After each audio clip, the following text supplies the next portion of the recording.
हेगे होठ के लाली कबे बखाली गे छौरी हेगे होठ के लाली कबे बखाली पूरा जवानी चुसबोगे ओखर में धान कुटबोगे रोज रोज माजा लुटबोगे ओखर में धान कुटबोगे रोज रोज माजा लुटबोगे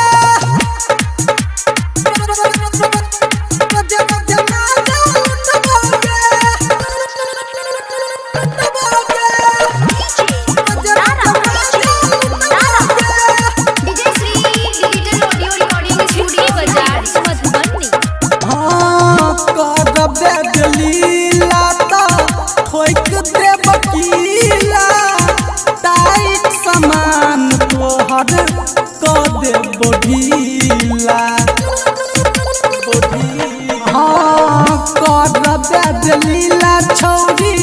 ठोक दे बकीला टाइट सामान तोहर क दे बढ़ीला रहबोगे साथे मनबो न बाते गे छौरी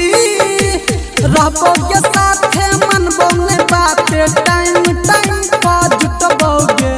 ओखर में धान कुटबोगे रोज रोज माजा लुटबोगे ओखर में धान कुटबोगे रोज रोज माजा लुटबोगे रोज रोज माजा लुटबोगे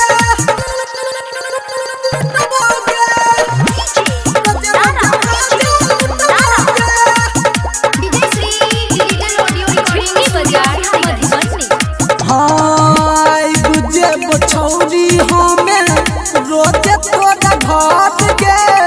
अब दुनियादारी के करन सुनबो होई ना हमरा डर गे हमरा डर हाय बुझे बछौरी रोजे रोजे तोरा घाट गे अब दुनियादारी के करन सुनबो होई ना हमरा डर गे नीरज अजय के साथे में आइबो गे छौरी संजीत सनी के साथ में आइबो केकरो से कुछ नहीं छुपाइबोगे ओखर में धान कुटबोगे रोज